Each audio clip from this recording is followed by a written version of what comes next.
کہ جب ہم دکھی ہوتے ہیں یا کوئی پریشانی ہوتی یا دل پہ کوئی بوجھ ہوتا ہے یا ہمیں کوئی مسئلہ پیش آتا ہے یا کوئی ضرورت پیش آتی تو ہم سب سے پہلے کس کا سوچتے ہیں؟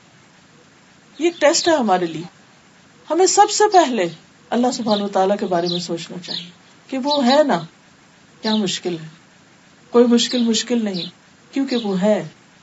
جب لوگ سو جاتے ہیں وہ اس وقت بھی جاگتا ہے، جب لوگ بھول جاتے ہیں وہ اس وقت بھی یاد رکھتا ہے، جب لوگ ناراض ہو جاتے ہیں وہ اس وقت بھی ہماری سنتا ہے. اور شرک کا پہلا دروازہ ہی یہاں سے کھلتا ہے جب بندہ اپنی کسی بھی مشکل میں اللہ کی طرف جانے کی بجائے لوگوں پر توکل کرنے لگے، لوگوں کے پیچھے بھاگنے لگے، انسانوں پر امیدیں رکھے اور انسانوں کو اپنا رازق اور اپنا مالک سمجھنے لگے. کوئی انسان ایسا نہیں کہ جو ضرورت مند نہ ہو.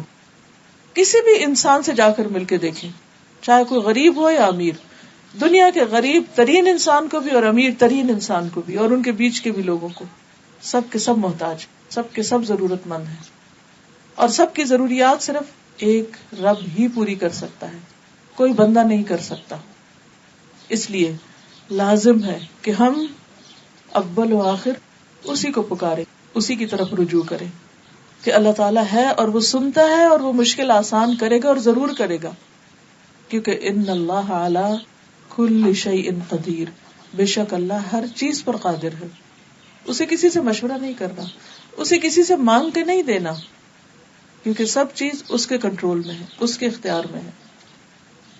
نوح علیہ السلام کے بارے میں قرآن مجید میں آتا ہے سورۃ الصافات 75 وَلَقَدْ نَادَانَا نُوحٌ وَلَنِعْمَ الْمُجِيبُونَ، اور البتہ تحقیق نوح علیہ السلام نے ہمیں پکارا تھا جب لوگوں نے انہیں انتہائی تنگ کر دیا اور ان کی بات مان کر نہیں دیتے تھے تو اس مشکل میں انہوں نے ہمیں پکارا تھا.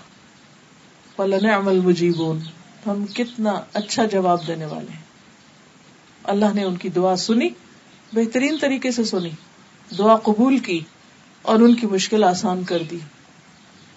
مشکل کتنی بھی بڑی ہو، آزمائش کتنی بھی طویل ہو، دکھ اور درد کتنا بھی گہرا کیوں نہ ہو، کسی بھی قسم کا کیوں نہ ہو، کبھی بھی اللہ کی رحمت سے مایوس نہیں ہونا چاہیے، ہمیشہ پر امید رہنا چاہیے.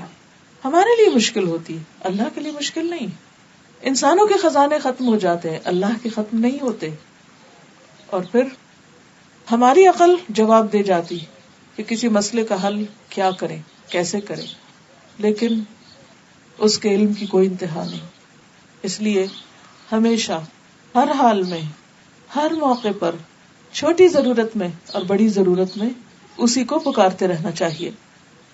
وَاذْكُرْ رَبَّكَ فِي نَفْسِكَ، بندوں کو پکارنے کے لیے تو اونچی آواز میں بولنا پڑتا ہے، چیخنا چلانا پڑتا ہے، لیکن اس کو دل میں تضرعا وخیفۃ، عاجزی اور زاری کے ساتھ، گڑ گڑا کے، چپ کے ودون الجہر من القول، اور آہستہ آہستہ زیر لب باتیں کرتے کرتے، بالغدو والآصال، صبح اور شام، ولا تکن من الغافلین، اور غافلین میں سے نہ ہونا. کیونکہ عبادت کا کیا مطلب ہے؟ محبت، اطاعت، عاجزی اور انکساری کے ساتھ اللہ کے آگے جھکنا.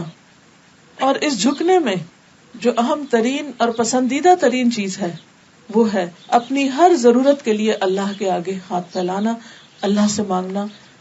جب بھی کوئی بھی پریشانی زندگی میں ہو، سب سے پہلے اللہ ہی کا خیال دل میں آنا.